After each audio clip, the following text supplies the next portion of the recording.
Hello, everyone. I'm honored to be invited to present my research on a topic that permeated picture book studies ever since. To introduce the subject, take a look at this picture from Willie the Painter by British artist Anthony Brown. You can easily recognize that this illustration refers to the famous painting The Birth of Venus by Italian painter Sandro Botticelli. There are certain markers that facilitate the recognition process. Although the figures of the original painting have been replaced by apes, the setting, the arrangement of the figures, and the objects remain the same. The key element is certainly the large shell in the middle of the painting from which the Venus figure emerges.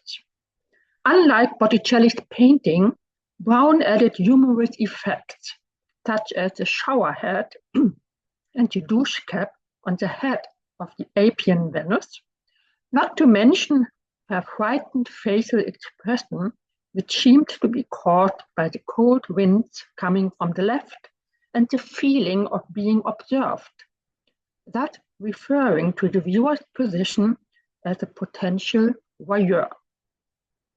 This is just one example where picture book creators intentionally include references to art and other visual media, such as comics, films, posters, and advertisements. Such an artistic strategy raises any question about the readership. Why do picture book artists use these kinds of visual references in their books? What do these references mean? Do they add any levels of meaning to the picture book story?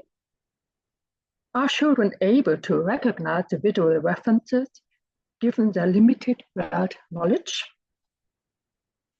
Against this backdrop, the outline of my paper is as follows. First, I will define the notion of interpictoriality and elaborate on its connection to intertextuality. Second, I will examine the different types of interpictorial references in picture books.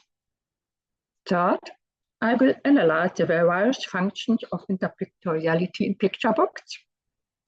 Finally, I will discuss the cognitive aspects of interpictorial references and focus on which capacities children need to acquire in order to understand this concept. So first, what is interpictoriality? The idea that works of art and literary text refer to other works of art and literary text is not new and has been discussed for a long time. As early as the 1930s, Michal Bakhtin argued that all texts engage in a dialogue with each other. Julia Kristeva adopted this general claim and introduced the notion of intertextuality in 1967. According to Kristeva, texts are a mosaic of citations that transform and absorb existing text, including fictional works, newspaper articles, academic contributions, and advertisements. This model of universal and boundary-expanding intertextuality goes hand in hand with a radical rejection of traditional concepts of authorship and the uniqueness and originality of literary works.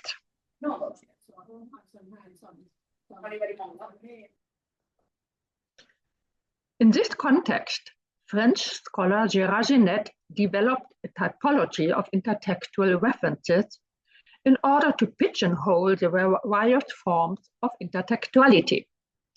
The two most important terms are hypotext and hypertext.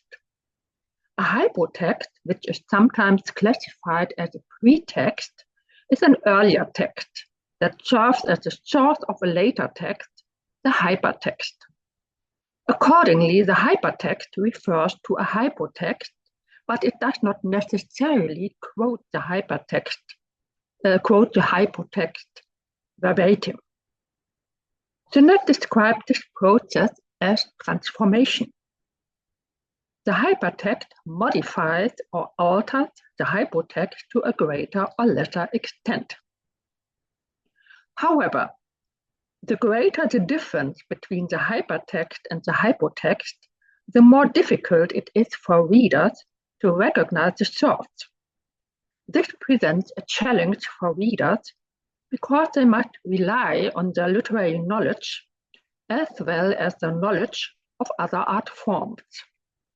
This is even more challenging for inexperienced readers, such as children, who have not yet developed sophisticated interpretation skills or stored a broad knowledge of literature and art in their brains. I will return to this topic later in my presentation. Over time, the concept of intertextuality has expanded to include references to other media and art forms. In order to distinguish these different references, art historians introduced the term interpictoriality. This concept describes references from one picture to another, including paintings, drawings, cartoons, comics, manga, picture books, illustrated books, artist books, posters, or advertisements. Researchers have developed a vast amount of terminology in order to fine-tune the multiple references and levels of mutual or unidirectional allusions in the arts. The discussion of how to classify various types of interpictorial references is ongoing.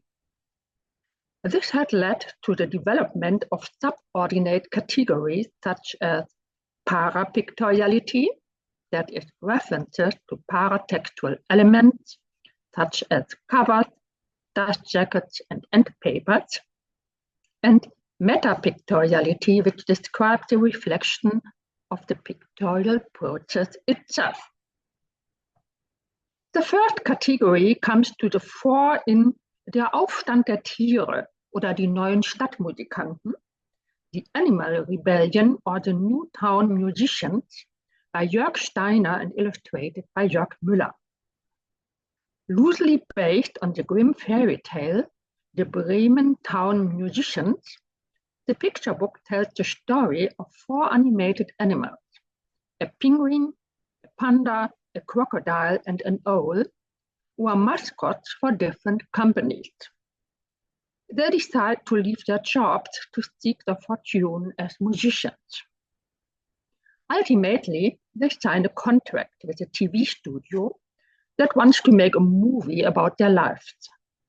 However, the panda refuses to participate in this endeavor and is replaced by the pink panther. Considering this, the book cover poses a puzzle. At the end of the book, an illustration shows the 4 animals on a TV screen, while the panda looks into a shop window and watches the film. The book cover, however, gives the impression that the panda and not the pink panther is an actor in the movie, a notion that is further stressed by the black frame that resembles a TV screen. This discrepancy is only apparent when both illustrations, which refer to each other, are compared. Metapictoriality, a reference to the artist and the creation process of the picture book, is a recurring strategy used by Miroslav Zizek, the creator of a series of children's city guides. The end papers always feature a small picture of Zizek before he arrived in a city and after he finished his work there. Take a look at the book about Paris. The front flyleaf shows the artist wearing a gray suit with tie and hat while carrying an art portfolio and walking towards Paris. The rear flyleaf depicts the artist who is leaving Paris. However, his outfit has changed. He is wearing a black turtleneck sweater, jeans, and a black beret, and he had a bird on his chin. This change implies that he has adapted to the customs of the artistic Bohemian Parisian scene. These two examples suffice to offer a glimpse into the complicated process of accurately describing a sophisticated network of visual and textual references. In what follows, I will use intertextuality to refer to interconnections between text and interpictoriality to refer to relationships between pictures. Since picture books typically combine text and pictures, we can expect them to fuse intertextual and interpictorial references. A prominent example is the numerous adaptations of the fairy tale Little Red Riding Hood by the Brothers Grimm. One striking example is Roberto Innocenti's picture book, The Girl in Red, from 2012. The book consists of a frame story and an inner story. The frame story presents a prototypical situation in which an elderly person tells a fairy tale to a group of children. Here, the storyteller is a tiny, doll-like figure dressed in an old-fashioned garment, sitting on a pedestal surrounded by a group of kindergarten children. This situation and accompanying picture refer intertextually and interpictorially to the famous Mother Goose context, in which a grandmother tells a story to her grandchildren. The inner story is a retelling of Little Red Riding Hood by author Aaron Frisch, in which the wolf is replaced by a gangster and the hunter by policemen. The setting has also changed, as the girl and her mother now live in an apartment building in a big city. And the woods are represented by a large shopping mall. The shopping mall is called the Woods. The grandmother lives in a trailer in a rundown area. The picture book has two endings. In the first, grandmother and the girl are killed by the gangster. In the second version, the policeman arrests the gangster before he can harm them.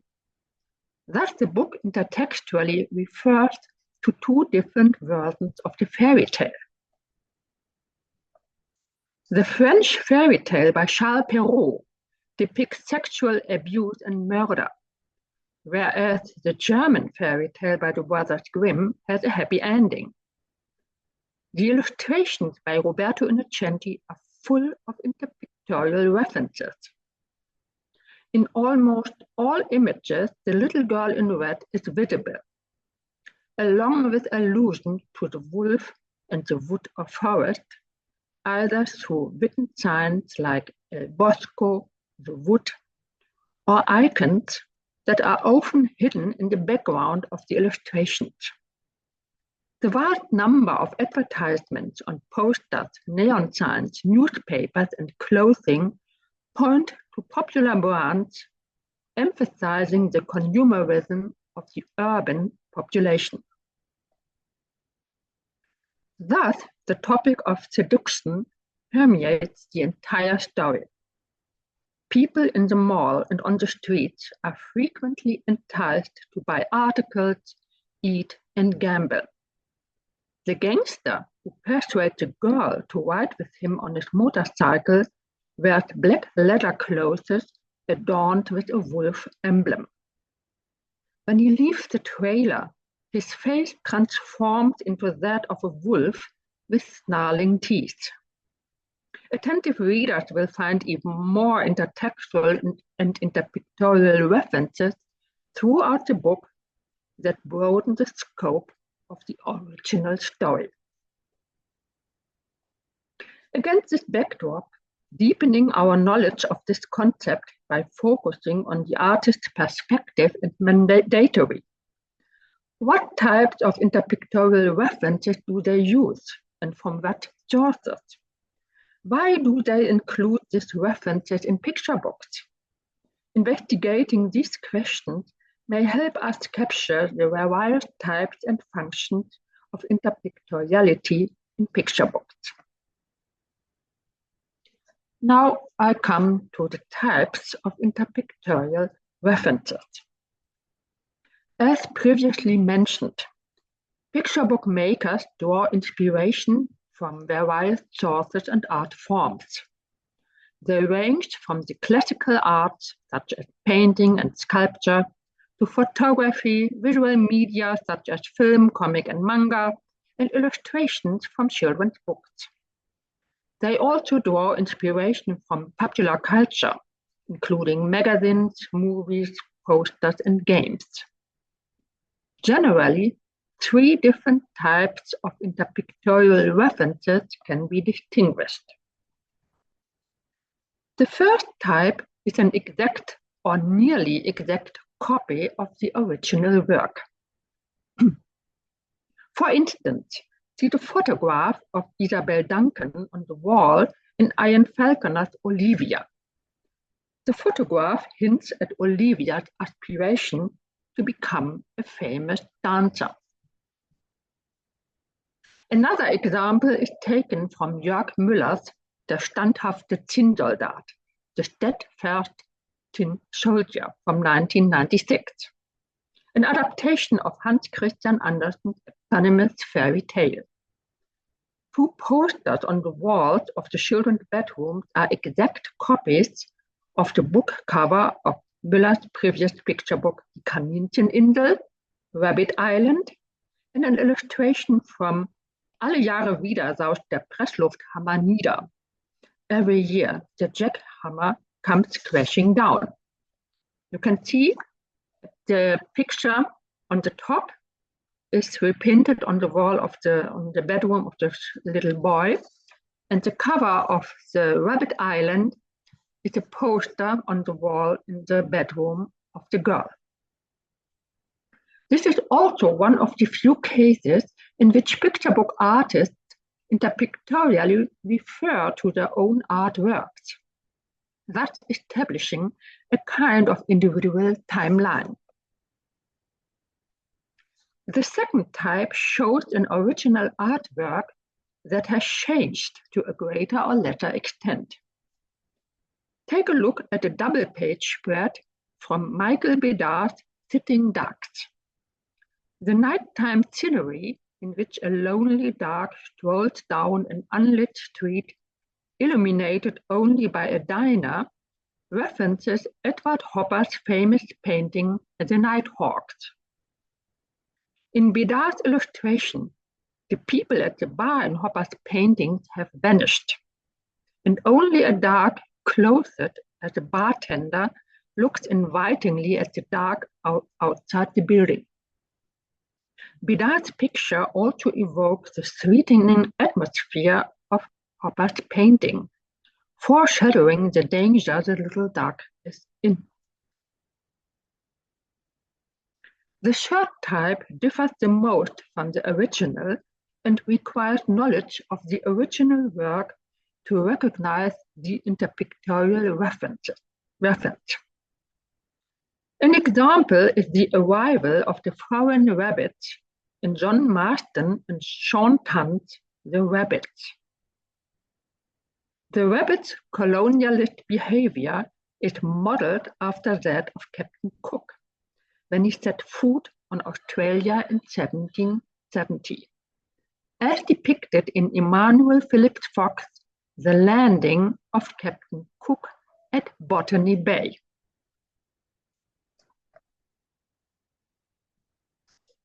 The differences in interpictorial references can be connected to the concepts of quotation and citation. The first type can be characterized as exact quotation. Note that many picture books about visits to museums show famous paintings hanging on walls. The frames can be regarded as substitutes for quotation marks.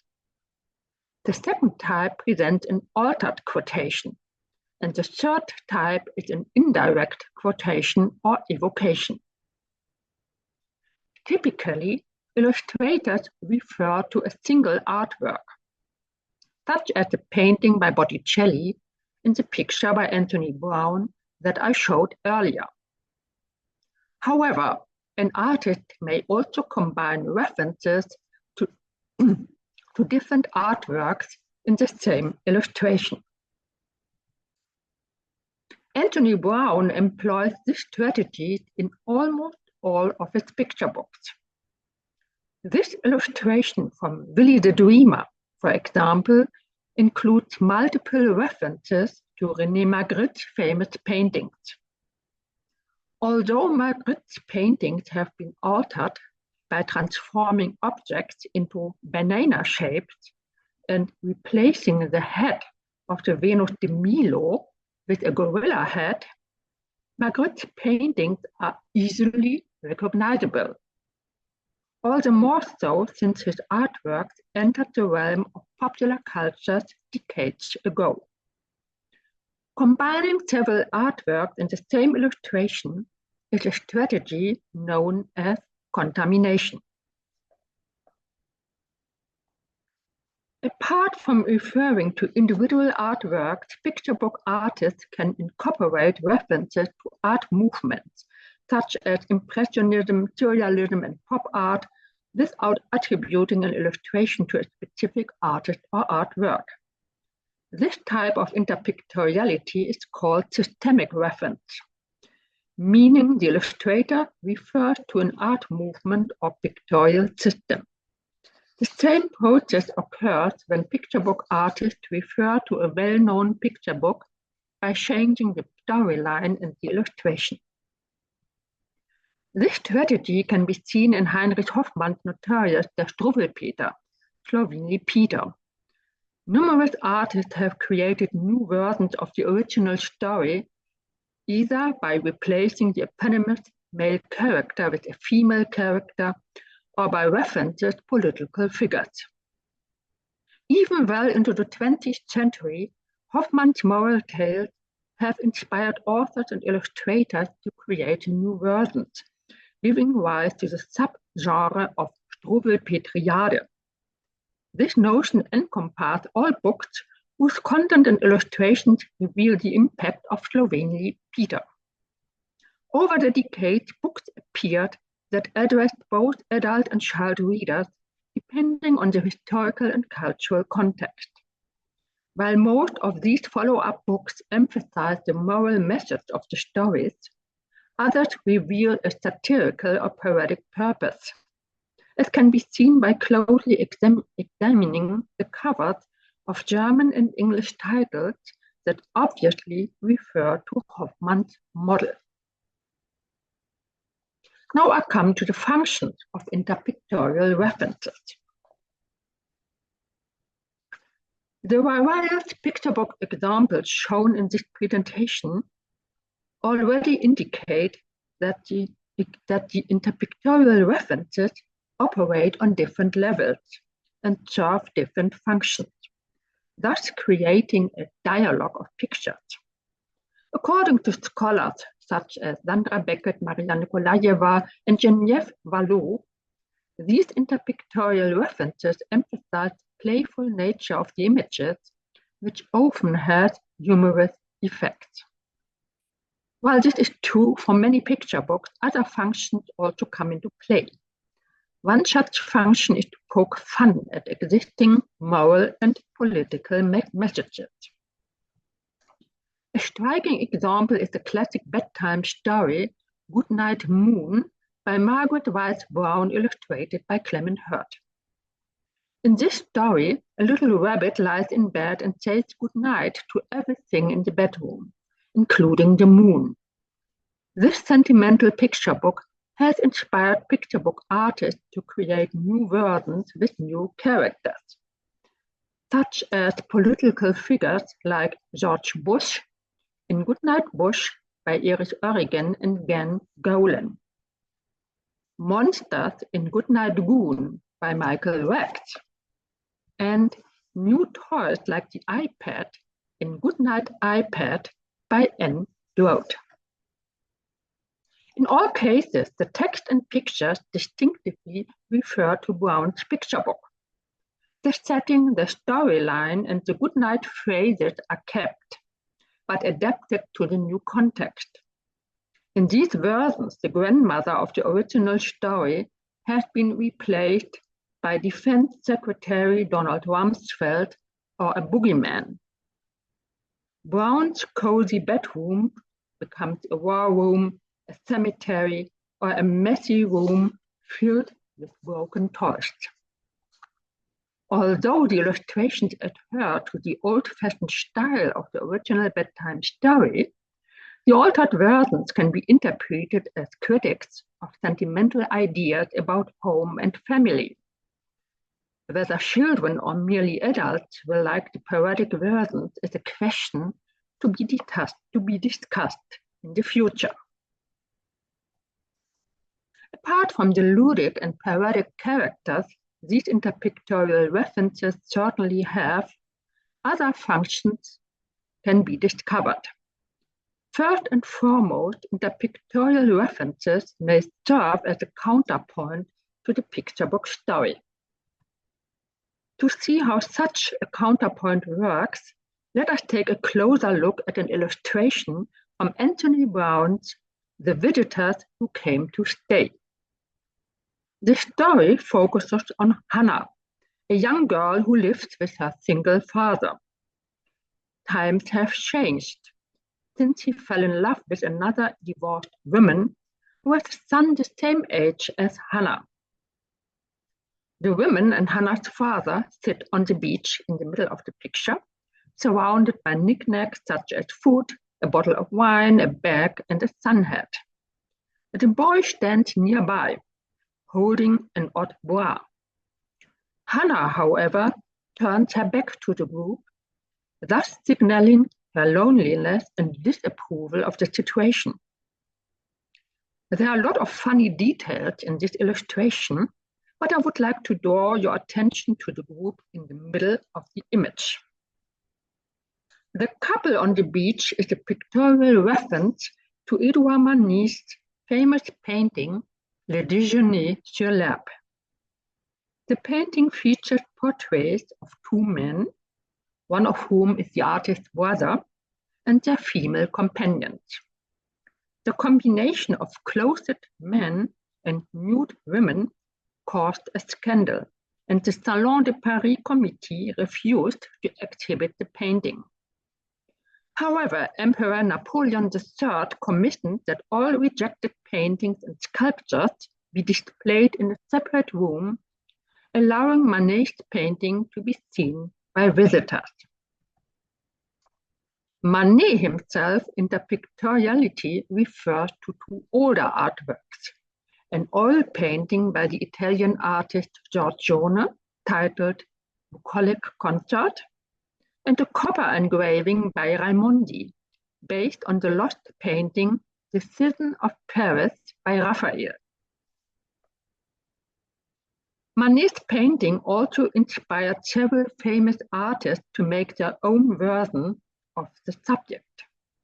For instance, Pablo Picasso created a cubist painting titled Le Déjeuner sur l'herbe. In this context, Brown refers interpictorially to a prominent painting that established a network of interpictorial references throughout art history. In doing so, Manet's painting transcends the boundaries of classical arts and appeals to children as a new target audience. Against this backdrop, we may ask why Brown chose to use Manet's painting in this picture book. One reason is certainly to emphasize the couple's deep love. They seem to be enclosed in an idyllic bubble, unaware of their kids and the beachgoers. The two children are bystanders whose behavior reveals emotional tension. The boy's confused facial expression points to his insecure position, while the girl consciously has turned her back on the couple, exhibiting her profound disapproval and disturbed state of mind. Overall, this illustration combines humorous and tragic elements, broadening the scope of the story. The interpictorial reference to Manet adds a psychological perspective that reflects the protagonist's conflicting mental states. Analyzing the entire picture book through this lens is eye-opening because it demonstrates how interpictorial references cleverly reveal subliminal levels of meaning. In this sense, interpictorial references contribute to the sophistication of picture books, emphasizing their multidimensional character. They are distinguished by an elaborate text-picture relationship. In addition, they communicate with other artworks, including paintings, photographs, comics, picture books, and films. In this light, picture books with interpictorial references constitute a network, referring to different hypotexts and hypopictures simultaneously. Therefore, they create an image space or a pool of images belonging to mankind's visual culture or visual memory. The number of images stored in an individual's brain depends on their cultural and visual knowledge. Taking children's limited world knowledge into account, one may wonder whether children are able to recognize the interpictorial references at all. Do illustrators likely address adult co-readers over the children's heads? Ultimately, what can children learn from interpictorial and intertextual references? To properly answer these questions, we need to focus on the cognitive aspects of interpictoriality. Now I come to the cognitive aspects of interpictorial references.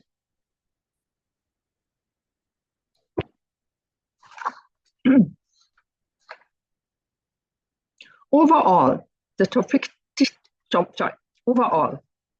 sophisticated text-picture relationships in picture books require a strategy that I would like to describe as slow looking.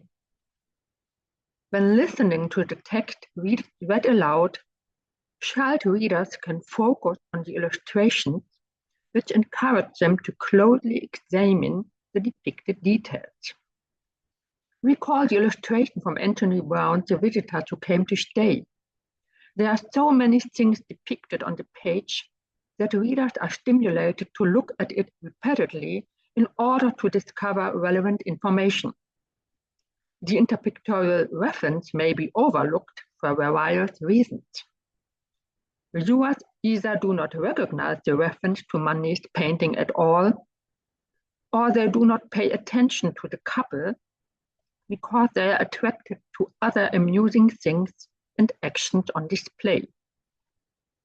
The interpictorial reference to Manet is an offer to the audience that can be enjoyed or appreciated. Nevertheless, viewers need some visual cues in order to discover the open or hidden references to other artworks and visual media. In this regard, the concept of markedness plays a significant role. Markedness means that there are some visual cues in the pictures that draw the viewer's attention to the sources used. These clues could be explicit, implicit, or hidden. The clearer the clues, the easier they are to recognize. The following types of interpictorial markers can be distinguished. There are 6 possible cases. The illustrator is aware of the interpictorial reference and wants the reader to recognize it. If the reader recognizes the reference, then case 1 occurs. If the reader fails to recognize the reference, then case 2 occurs. In another situation, the illustrator is aware of the interpictorial reference, but its acknowledgement by the reader is irrelevant. The reader may recognize the interpictorial reference, this is case 3, or may be unable to capture it, case 4. Finally, the illustrator may unintentionally use an interpictorial reference. The reader's reaction can be twofold. They either recognize the reference themselves, case 5, or they fail to see it, case 6. This table shows that many aspects must be considered to understand this complex process. What follows is an analysis of cases 1 to 4, which will focus on the different markers that come to the fore. The easiest solution is to mention the sources or hypopictures. However, this strategy is uncommon in picture books. The only exception I have found so far is Anthony Brown's Willy's pictures. At the beginning of my lecture, I showed a picture of a gorilla on a shell, references Botticelli's The Birth of Venus. Exceptionally, this book includes an appendix with the original paintings that served as models for the sequence of pictures. Thus, children can flip back and forth to compare the two versions. In view of this, Brown's book is distinguished by explicit markers that facilitate the recognition of the interpictorial references. This example aligns with case 1. The interplay of explicit and implicit markers is evident in Gert de Kokkere's Greta da Loca, Crazy Greta, illustrated by Karl Knut. While the author recounts the story behind the painting, the illustrator explicitly refers to Peter Bruegel's painting De Legrid. In addition, the original painting is reprinted on the back cover. So the top picture is from the picture book, and the picture below is the original painting by Bruegel. However, other illustrations refer to paintings by the Dutch artist Hieronymus Bosch, who is not mentioned in the book. Readers familiar with Bosch artworks, such as Christ carrying the cross in Garden of Lust, will recognize the interpictorial references in Kokkere's picture book. Another example is an illustration from Anthony Brown's Willy the Dreamer. The various figures in the illustration refer to prominent icons of popular culture, taken from 9 movies. Can you identify the movies referenced here? Question to the audience. I hope you can do it. If we start from top to bottom and from left to the right, we have Tarzan of the Apes, King Kong, The Mummy, Mary Poppins, Snow White and the 7 Dwarfs at the bottom, The Tramp, Charlie Chaplin, Dracula, The Wizard of Oz with 3 characters, the Lion, the Tin Man, and the, what is it called? I'm sorry, the Scarecrow, and finally Frankenstein. This picture invites readers to play a guessing game along the lines of who can recognize the most figures. In these 2 picture books, the illustrators encourage readers to recognize interpictorial references, either to start a guessing game or to invite them to scrutinize the individual images and discover potential explicit or implicit markers. For case 3, I showed a book by Maurice Sendak, an American artist who deeply admired the paintings of Roman romanticists, such as Caspar David Friedrich and Friedrich Otto Runge.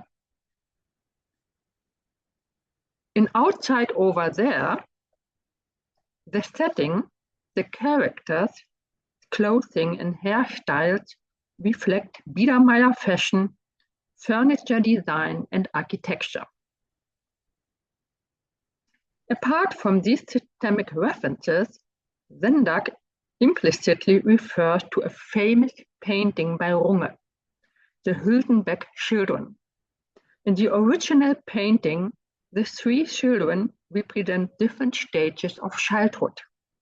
The child in the wooden cart represents toddlerhood.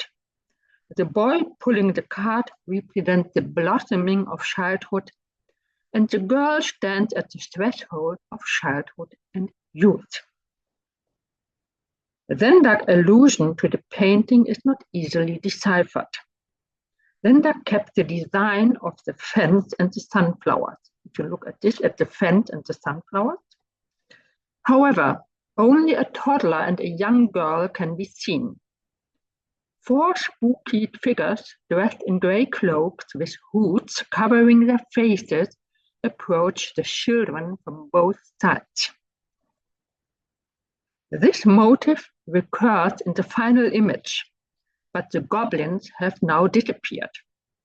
Instead, the girl holds the toddler's hands as she takes her first steps. Unlike Runge's idyllic childhood portrait, Sendak suggests that children are endangered by unforeseen forces. Here, these forces are represented by the goblins, who replace the baby with a changeling. Ida, the girl, the protective sister, rescues the baby by overcoming several hurdles. The first and final images frame this adventure. Upon further consideration, one might question whether the kidnapping of the baby actually occurs or is merely Ida's imagination, as only a few minutes appear to have passed between the two scenes. Regardless of which version one prefers, both scenes reveal Ida's psychological state. Her father is away at sea and asks Ida to take on responsibility for her baby sister. When she is not paying attention, the goblins steal the baby. The story centers on Ida's feeling of guilt because she failed to take care of the baby. However, she rises to the challenge, whether in reality or in dream, by accepting her task, symbolically depicted by her teaching the baby to walk. The reference to Runge is rather sophisticated, and it will likely only be noticed by people with a keen knowledge of romantic art and literature. This implies that many adults, in addition to children, will also fail to notice these references. We can only speculate whether Sendak deliberately disregarded the reader's potential difficulties in recognizing this interpictorial reference. Anyway, Sendak expressed his passion for romantic art and added a new layer of meaning to the framing illustrations.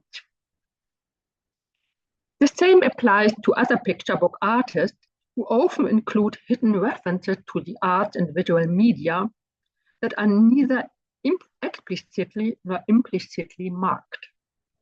Consider this illustration from Anthony Brown's Voices in the Park. Only those readers who closely look at the image will notice the small picture in the newspaper that the father is reading. It shows a face with wide open eyes and a mouth that appears to be crying, while the hands cover the ears. This image is a clear reference to Edvard Munch's painting The Cry. Brown employs this reference to highlight the father's disappointment as he desperately searches for a job to support his family. In retrospect, it is evident that the recognition of interpictorial references depends on several factors. First, the frequency of interpictorial references. Second, the degree of familiarity with the models of original sources. Third, the position of the interpictorial references within the illustration, whether they are explicit, implicit, or hidden. Fourth, the interpictorial references' impact on the illustration's meaning. And fifth, the complexity level and degree of difference between the original pictures and the new illustrations. This enumeration emphasizes the significant role of the reader, because they are asked to decipher the relationship between the current picture book and its hyperpictures, whatever they may be. The success of this process depends on the reader's intertextual and interpictorial knowledge. Those who have acquired robust knowledge in the realms of art and visual media can find the clues or markers fundamental to understanding the complete meaning of a picture book story. In this case, the task is even more challenging because three types of intertextual references can be identified: text to text, text to picture, and picture to picture. As I mentioned earlier, Innocentis, the Girl in Red, is a work in which these three types interact to give readers full access to the underlying intertextual and interpictorial references. Then readers must use their interpretation skills to comprehend the messages connected to these references. These messages may confirm, contradict, or enhance the meaning of the picture book story. Based on their prior knowledge of art forms, readers are stimulated to update or adapt this knowledge during the picture book session. This process involves a complex web of associations and impressions that enables readers to better understand the picture book's overall meaning. Taking these observations into account, we can ask what children will learn from understanding interpictorial references in picture books.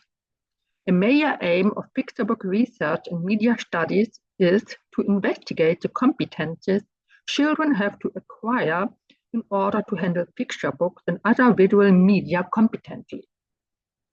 Media education, picture theory, and literacy studies are deeply interested in the learning processes associated with visual literacy. Visual literacy is generally defined as the ability to find, read, interpret, and create visual images of any kind. While this concept relates to the art and design, it has much broader applications. Our everyday environment is filled with visuals, including street signs, advertisements, t-shirt designs, posters, and other design features. Visual literacy is fundamental to normal human learning because it enables people to discriminate and interpret visible objects and symbols, natural or man-made, that they encounter in their environment. Only those who have acquired and further developed their visual literacy competencies will appreciate masterworks of visual communication, whether a painting in a museum, a film in a theater, or an illustration in a picture book. Numerous studies have been written about this key concept, which plays an important role in childhood education. It is undisputed that children must grasp this essential concept for competent engagement with picture books. Visual literacy encompasses understanding visual elements such as distinguishing between drawings and photos, comprehending maps, recognizing perspective and color scheme, and identifying various artistic styles. Children do not possess this capacity innately, but rather must acquire them in a long-lasting process. Only a continuous engagement with symbolic systems and visual media supports children's growing ability to interpret the text-picture relationships in picture books. In this context, I argue that the concept of interpictorality is essential. Its understanding is based on 6 abilities. The knowledge that a picture book illustrator can change an illustration by adding parts of other existing images. Second, the ability to distinguish between an illustration as a whole and interpictorial references. Third, the recognition of markers that refer to an interpictorial relationship. Fourth, the identification of the model or source to which the interpictorial reference refers. Fifth, the knowledge that interpictorial reference, illustration, and text are interconnected. And finally, the understanding of the meaning of the pictorial references. This notwithstanding, recognizing interpictoriality requires the reader to understand different types of knowledge, such as visual codes and encyclopedic information. Drawing children's attention to interpictorial references stimulates reflection on the various functions of illustrations in picture books. They then learn that illustrators employ other visual sources as models for their own artwork. Although illustrators are not required to openly acknowledge these sources, they sometimes incorporate them into their own images, thereby positioning themselves within an artistic tradition. Readers are thus introduced step by step to another key competence, metapictorial awareness. This concept encompasses the ability to think critically about the structure and function of pictures. Images are not created spontaneously, but rather they are consciously constructed. This insight entails the awareness that pictures consist of several components that together form a coherent visual or work of art. In this context, interpictorial references draw the viewer's attention to the artificial nature of images by referencing other artworks and visual media. Discovering interpictorial references in a picture book is a joyful and satisfying experience, even for children, provided they understand the visual cues. Often, the support and guidance from adult co-readers is needed in order to find and interpret these interpictorial references. This opens new vistas for media education with a focus on picture books. Whether caregivers and educators develop an online search game, encourage children to closely examine picture book pages to find visual clues, or stimulate dialogues to discuss the ideas and findings, children will learn that interpictorial references broaden the picture book's scope. A picture book stands alone as an independent work of art, yet is simultaneously embedded in a cultural context. Two behavioral strategies are essential to achieve this goal: slow looking and comparative reviewing. The first strategy has already been mentioned, but it should be emphasized again that children, as well as other readers, are encouraged to closely examine the illustrations in order to discern all the details and information they contain. The second strategy, comparative viewing, involves comparing the original source or hypopicture with the new version, hyperpicture, to identify the similarities and differences between the two pictures. Both strategies are helpful tools that can be applied to any visual, including paintings in museums, posters in shops, internet images, comic strips, and all the symbols and signs people encounter in their everyday environment. Paying attention to these various visuals and analyzing how they work is key to develop visual literacy in children. I come to my conclusion. In this lecture, I provided an overview of interpictoriality as a significant concept in picture book studies. I could only scratch on the surface because there are many other aspects that come into play. Nevertheless, it should be crystal clear that interpictoriality is not just a playful element of picture books. On the contrary, it adds new layers of meaning to the picture book story. This becomes evident when analyzing the types and functions of interpictoriality, as well as the cognitive processes it requires. We can safely say that picture books belong to children's visual culture. They allow them to encounter different artistic styles, genres, and aesthetic strategies, one of which is interpictoriality. Many illustrators of picture books use this concept, thus enabling children to participate in cultural heritage. Moreover, the sophisticated pictorial networks that these picture books display are responsible for their crossover appeal, which addresses both children and adults. There is still much to explore here, which will hopefully be the focus of future picture book studies. Here's a list of some references I used for my presentation, and I thank you for your attention. Now I hope you can realize the source for this picture, which is also taken from Willy's pictures. It is a famous picture, but not so well known like Mona Lisa or the Birth of Venus. It is this one, The Gleaners, from Jean-François Millet. So, thank you again for listening to my presentation.